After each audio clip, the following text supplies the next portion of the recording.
Muy buenos días a todos y todas. No es sorprendente, Carlos, que te confusiste de cuál es mi disciplina, ¿no? Aquí en Flaxo he estado en el departamento de Sociología y Género, y en casi toda mi trayectoria profesional he estado tratando de combinar métodos cualitativos y cuantitativos, ¿no? Que en la profesión de economía muchas veces no es muy bienvenida, ¿no? Porque con los métodos cualitativos uno se acerca a la realidad que mirando una base de datos solamente no es igual, ¿no?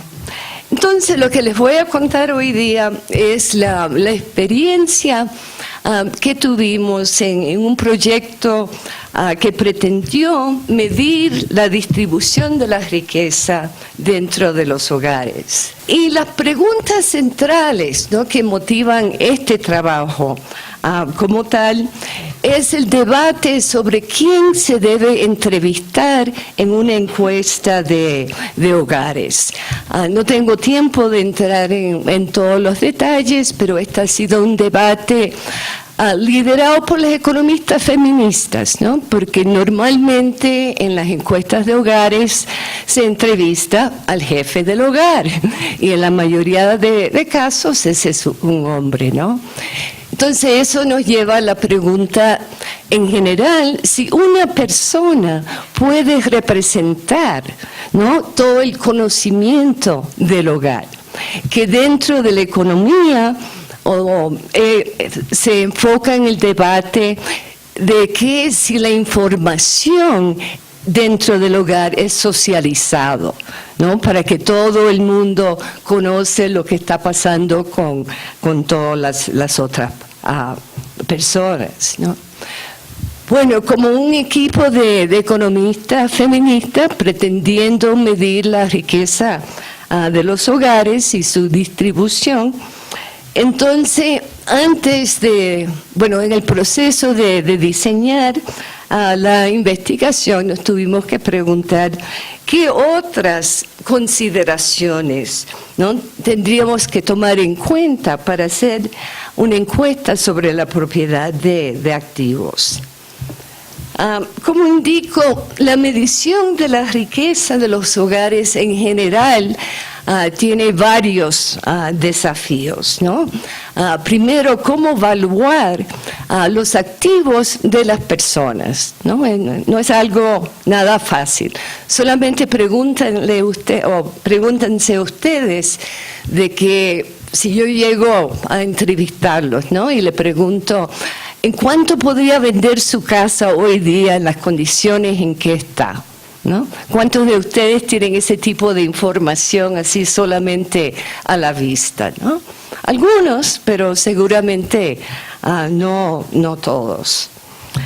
Y segundo, en el caso de países en vías de desarrollo, ¿cómo hacer cuando uno no puede asumir que existen mercados para todos los activos, ¿no?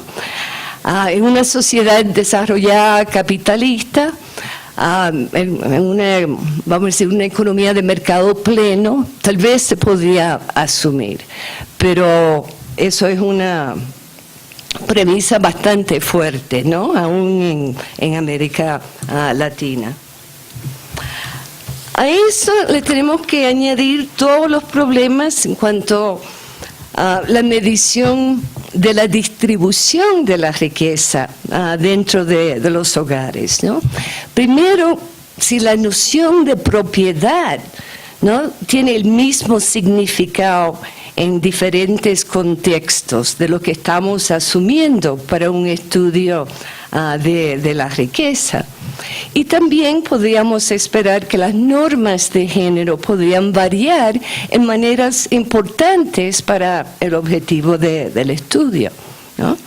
Un problema es que si se puede asumir que la riqueza o los activos son propiedad individual y no del colectivo, ¿no? Esa es una cosa que los economistas neoclásicos siempre asumen, ¿no? Que todo es individualizado a algún nivel. Pero en muchas diferentes situaciones que se ven en la literatura, ¿no? Las personas piensan, bueno, todo es de todos, ¿no? Entonces, no lo podemos asumir.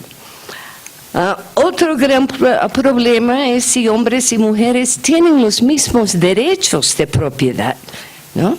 Y aún más importante, si las normas sociales,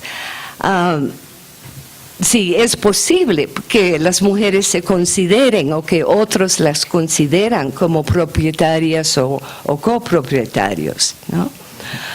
Otro tipo de problema es si quien se considera el propietario de los activos depende de la persona que se le pregunte, ¿no? Tal vez si uno le pregunta al esposo de quién es la casa, van a tener una respuesta diferente que si uno le pregunta a la mujer. Y además habrá diferencias de género en cómo se valora los activos. Eran interrogantes que cuando diseñamos el proyecto, y ya les voy a comentar un poco sobre lo que fue la experiencia. Esto fue un proyecto comparativo internacional entre Ecuador, Ghana y la India, ¿no? 3 continentes muy diferentes, y creo que eso le da una buena idea de por qué estas preguntas, ¿no? Que no podíamos asumir el contenido de los conceptos que estábamos manejando, ¿no? Por lo tanto, desde el inicio proponíamos utilizar métodos mixtos, ¿no? De pasar por lo menos 6 meses haciendo una investigación cualitativa para poder informar la encuesta que pretendíamos hacer. Y la encuesta, en el caso de Ecuador y Ghana, fue representativa a nivel nacional. En India fue del estado de Karnataka. Entonces, los objetivos del trabajo cualitativo fue de tratar de comprender cómo se entendían estos conceptos, ¿no? De la propiedad, qué era la propiedad en los contextos. Entonces, cómo se podría valorizar estos activos para llegar a estimar el valor de la riqueza del hogar y de los diferentes individuos dentro de ella. Y todo esto con un objetivo muy claro de tratar de minimizar los errores, ¿no? De medición en la encuesta. Pero nuestro interés iba más allá, no era solamente funcional en cuanto a la encuesta, pero vimos que el trabajo de campo era sumamente importante para generar las hipótesis sobre cada país, y además en la etapa donde estamos ahora de tratar de interpretar los resultados a nivel nacional como entre los 3 países. Entonces, los métodos cualitativos que aplicamos, y aquí debo mencionar que trabajamos en 3 provincias del Ecuador para esta fase del estudio, Pichincha, Azuay y Manabí, y dentro de cada provincia en 3 o 4 municipios urbanos como rurales.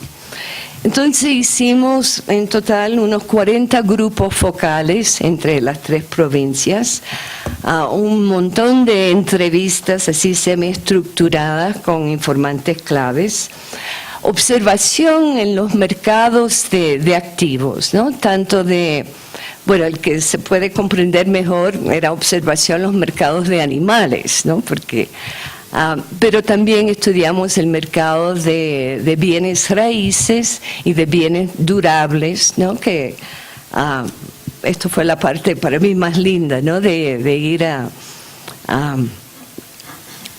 conocer qué pasaba en estos mercados y cómo se determinaban los precios.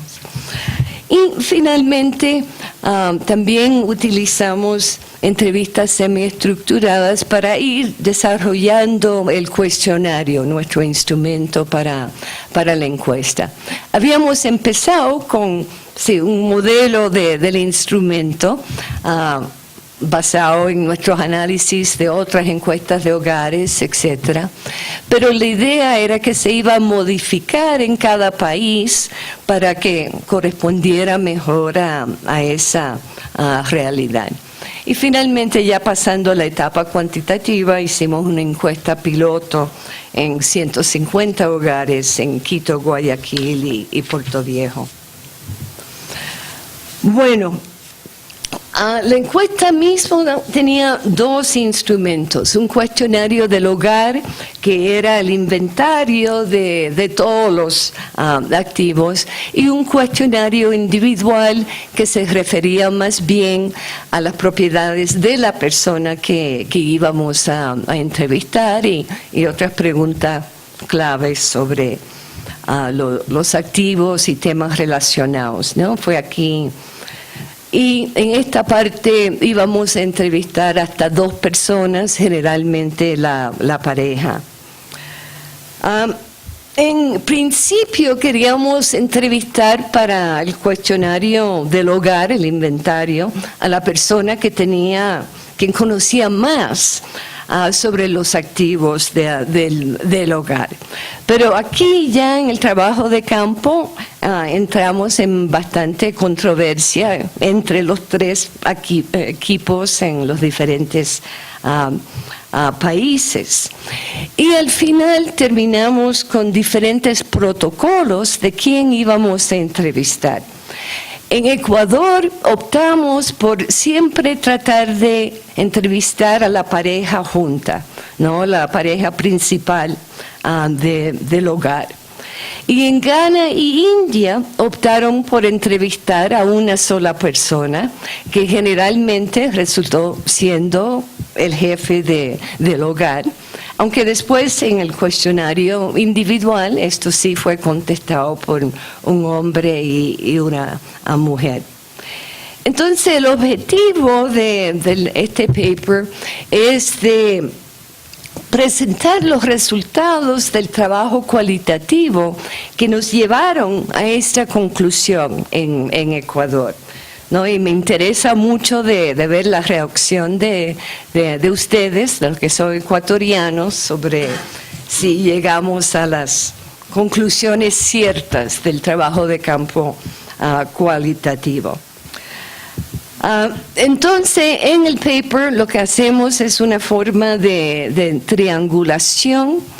Esta palabra no estaba en mi diccionario, ojalá se entiende, pero es de contraponer, ¿no?, la información cualitativa con los datos ya de la encuesta, para ver si esta forma de entrevista fue la más fiable, ¿no?, en comparación con las alternativas. Y obviamente hay otro problema metodológico de cómo se define ser más fiable o confiable en este caso. Y obviamente queremos hacer todo esto como parte de una construcción de una metodología de economía feminista. Bueno, primero, para investigar si los hombres y las mujeres tenían alguna idea sobre el valor de sus activos, tuvimos que comprender bastante bien el funcionamiento de los mercados de activo y el conocimiento de las personas. Por lo tanto, las preguntas claves con un enfoque de género eran si los hombres y las mujeres tienen experiencias diferentes en cuanto a los mercados de activos. Y principalmente nos interesaba el mercado de bienes raíces y de animales y bienes durables. Segundo, si hombres y mujeres tienen acceso a diferentes tipos de información y por lo tanto conocimientos diferenciados en cuanto a estos mercados. Otra pregunta era si era más probable que hombres o mujeres conozcan sobre las diferentes maneras que uno podría medir el valor, ¿no?, el precio potencial de venta o el valor de reemplazo de construcción. o el valor de alquiler de algún activo. Y si eso varía según el activo, o también por área, clase social, etnia, raza, no, hay muchos factores que pueden incidir en esto. Y finalmente, si habían diferencias de género en la tendencia de sobreestimar o subestimar el valor de los activos. Bueno, vamos entonces a lo que nos llevó finalmente a decidir que lo ideal era entrevistar a la pareja juntos. Lo que concluimos de los grupos focales y el trabajo de campo fue que hombres y mujeres tienen diferentes enlaces con los mercados, ¿no? Y que esto estaba muy ligado con la división del trabajo por género, ¿no? Una de las cosas que salió inmediatamente, comparando los grupos focales de hombres y mujeres, es que las mujeres estaban muy entusiastas de hablar de los precios de los bienes durables de la línea blanca, ¿no? Cocina, refrigerador, máquina de lavar, ¿no? Con los hombres eso no levantó ningún interés, pero sí podíamos hablar de los vehículos, ¿no? Eso sí, las motocicletas y las bicicletas, eso era un tema importante, ¿no? Igualmente en cuanto a los animales, ¿no? Casi así, en general, las mujeres inmediatamente te decían los precios que se rigen por los cuis, las gallinas, hasta los puercos, ¿no? Los hombres no tenían generalmente una idea, pero pregúntale de una vaca, un toro, un caballo, etc. Hay conocimientos muy compartimentalizados, ¿no? Dependiendo de los roles de género en el hogar y también en el mercado de trabajo.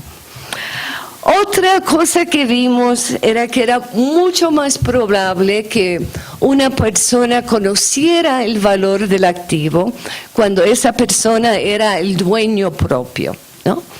Y donde esto salió clarísimo fue en el valor de los negocios, ¿no? Y en parte esto se da porque una cantidad tan grande de los negocios en el Ecuador son actividades de cuenta propia, ¿no? Que se realizan por la persona individualmente y no por la familia.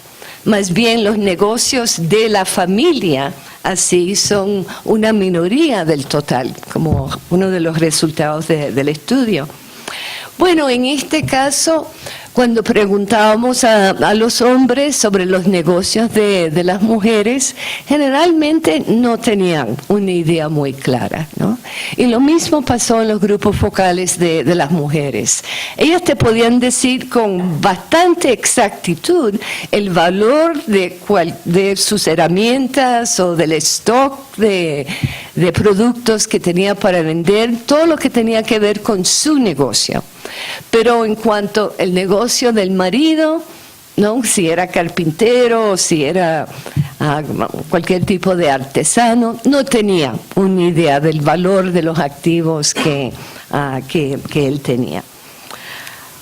Otro hallazgo fue que hombres y mujeres tienen redes de información bastante diferentes, ¿no? Hay algunos en común, ¿no? En cuanto a la familia.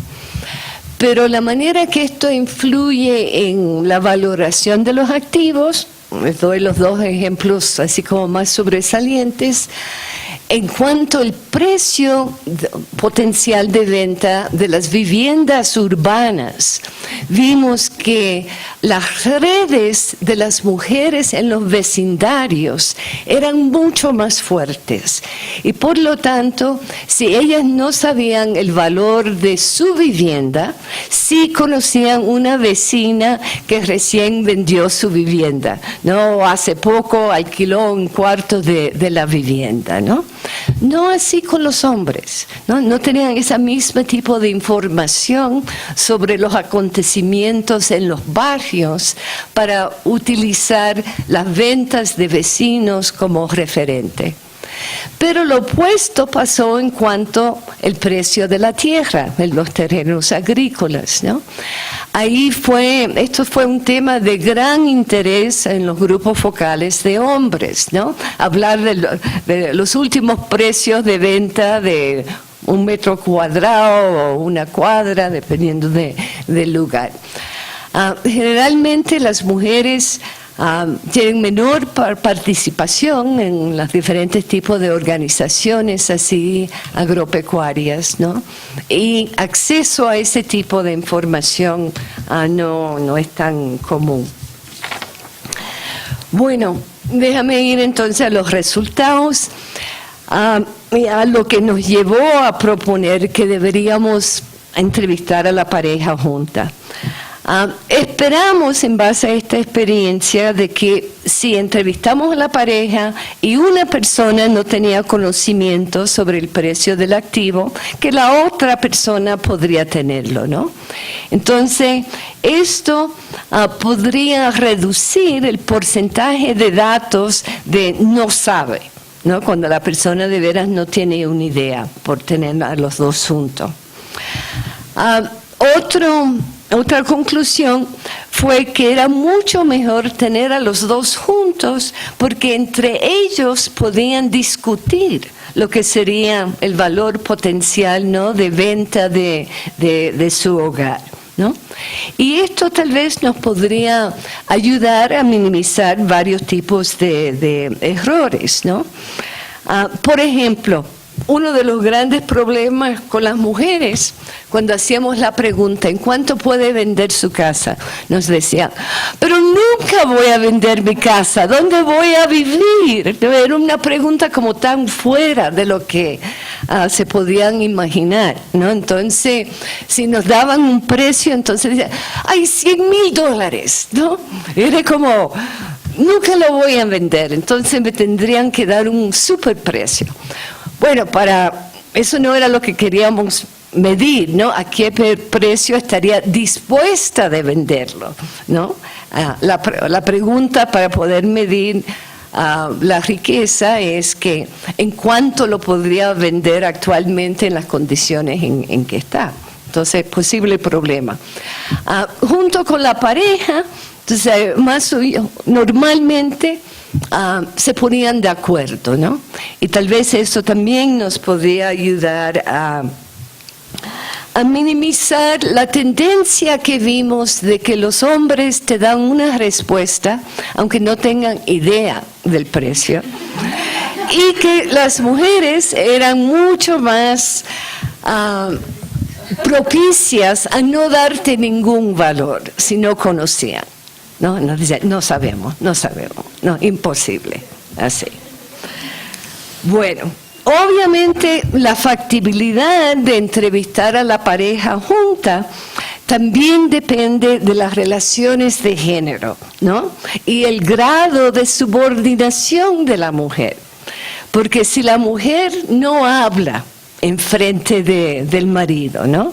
O si no está en las condiciones de poder contradecir a su exageración, ¿no? Entonces esta metodología no sería muy válida.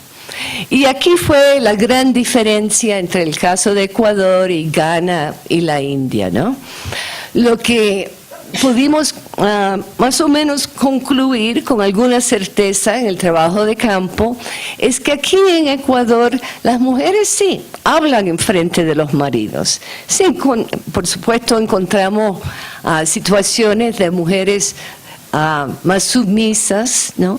Pero en general las mujeres no tenían ningún problema de decirle, mira, querido, estás totalmente equivocado, ¿no? Y de entrar en una discusión, ¿no? Es decir, que la predisposición era hacia relaciones de género más o menos balanceado, ¿no? Que fue totalmente lo opuesto de lo que vimos en Ghana y la India, donde de veras las mujeres no hablan, especialmente en India, no tanto en Ghana. Entonces, por eso fue que adoptamos finalmente estos protocolos tan diferentes. ya sé que se me va el tiempo, déjame ir muy ligero por la parte entonces de triangulación. Bueno, llegamos a varias otras conclusiones, ¿no?, que fueron importantes para el diseño del instrumento, pero déjame ir a los resultados de triangulación. Ok, primero en cuanto a mercados ausentes, ¿no? Aquí en esta tabla comparamos el porcentaje de entrevistas donde no logramos una estimación, ya porque dieron la respuesta de que no hay mercado, entonces es una realidad, en muchas zonas no hay, o no sabe, ¿no? Y aquí pueden ver que muy pocos hombres no nos dieron una respuesta, ¿no? Un porcentaje mucho más bajo que en el caso de las entrevistas con mujeres solas o la pareja. Lo que nos sorprendió, que fue en contra de nuestra hipótesis, fue que en todos los casos, con las diferentes medidas de valor, siempre el porcentaje en las parejas fue más alto que en las entrevistas solo con hombres o mujeres. Pero el único que fue estadísticamente significativa es el que está ahí notado en amarillo, ¿no?, en el caso de alquiler. En cuanto a los terrenos agrícolas, tenemos el mismo resultado. El porcentaje menor de los missings es en las entrevistas con los hombres, seguido por mujeres y la pareja. Pero en este caso es también solamente el valor de alquiler, no el que, bueno, no es estadísticamente significativa, pero donde es más llamativo. Esto es importante porque en todas las encuestas de condiciones de vida, ¿no?, que ha promovido el Banco Mundial en 110 países, ellos solamente preguntan el precio de alquiler, ¿no? Entonces aquí tenemos como datos un poco fuertes para enseñar de que tal vez eso no es la mejor manera de medir el valor de los activos. Bueno, vamos entonces al análisis más estadístico. Mirando los promedios de los precios por la vivienda y los terrenos que nos daban en el diferente tipo de entrevistas, pueden ver que el promedio de las entrevistas con hombres cuando estaban solos, mucho más alto que las entrevistas con mujeres y parejas, ¿no? Y aquí las tres medidas que utilizamos son estadísticamente significativas, ¿no?, diciéndonos que sí, los hombres nos dan un valor mucho más alto para sus viviendas. Y casi lo mismo pasa con los terrenos. Bueno, pero antes de poder concluir de que los hombres, que hay la tendencia que los hombres sobrevalúan y las mujeres subevalúan, hay que tomar en cuenta que no están siempre evaluando el mismo activo, ¿no?, que son diferentes viviendas o terrenos. Por lo tanto, tenemos que tener alguna manera de medir la calidad. Entonces aquí fue donde forzosamente tuvimos que hacer un modelo tratando de estimar con así indicadores cuantitativos, ¿no?, lo que sería el precio de la vivienda. Y los factores que decidimos que pueden influir en el valor es dónde está localizado, zona urbana o rural, si tiene título de propiedad o no, el número de cuartos de la vivienda, los metros cuadrados, ¿no?, y un índice de la calidad que tiene que ver con la calidad de los materiales de construcción y los servicios básicos. Entonces, con esta información, lo que hicimos fue una regresión de toda la muestra, otras regresiones por separado para entrevistas con hombres solos, mujeres solas y la pareja.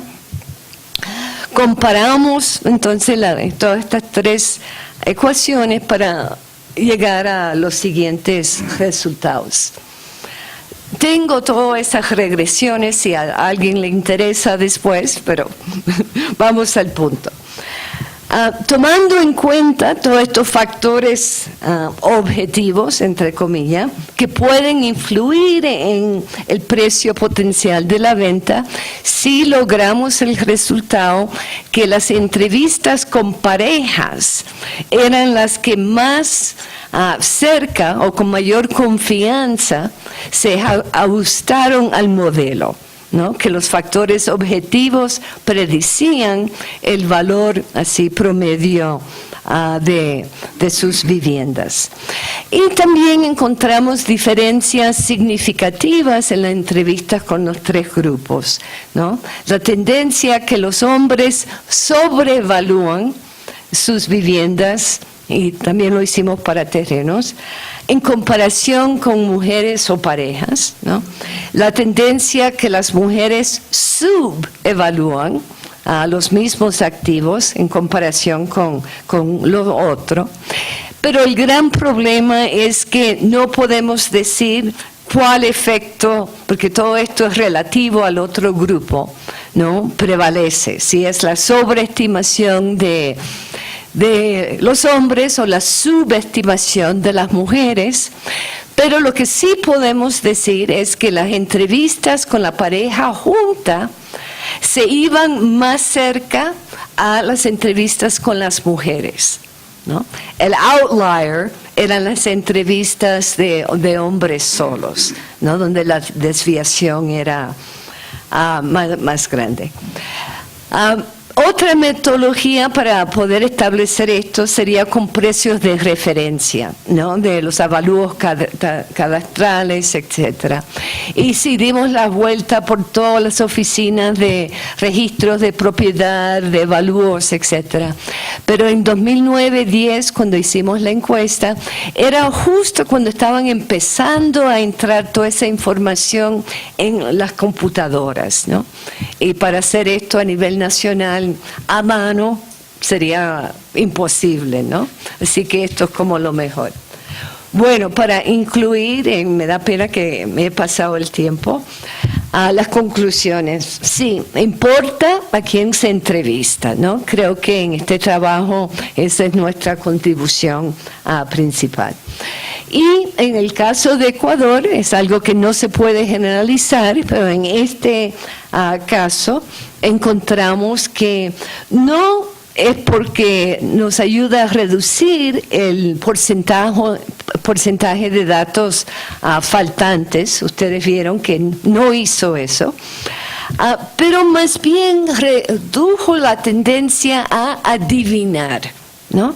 Con la pareja ahí, la frase en inglés, it keeps everybody honest, ¿no? De tener tanto el hombre y la mujer ahí discutiendo los valores. Lo interesante es que en nuestros resultados, que hay esta tendencia de que los hombres sobreestimen y las mujeres subestimen, sí son congruentes con la literatura creciente de experimentos, ¿no? Los economistas andan súper metidos en eso, ¿no? Y eso ha dado con pequeños grupos resultados similares. También está relacionado con la literatura sobre la construcción de masculinidad y feminidad, ¿no? En muchos casos que pueden explicar el resultado. Otra conclusión importante es que sí, para hacer una encuesta de activos en países en vía de desarrollo, los mercados ausentes son un problema. Y en el caso de Ecuador fue especialmente en cuanto al alquiler de los terrenos y la vivienda, ¿no? Y en los tres países lo que concluimos fue que la estimación del valor potencial de venta fue la mejor medida. O la más consistente en términos de las propiedades así estadísticas. Y finalmente, lo que pensamos que esto contribuye a la construcción de una economía feminista, una metodología este punto de vista, es que sí, con esta encuesta sí entramos en un nuevo mundo, ¿no? De tratar de entender las relaciones dentro del hogar, usando métodos cuantitativos, pero obviamente el rol de los métodos cualitativos en la construcción de esa encuesta fue sumamente importante. Muchas gracias.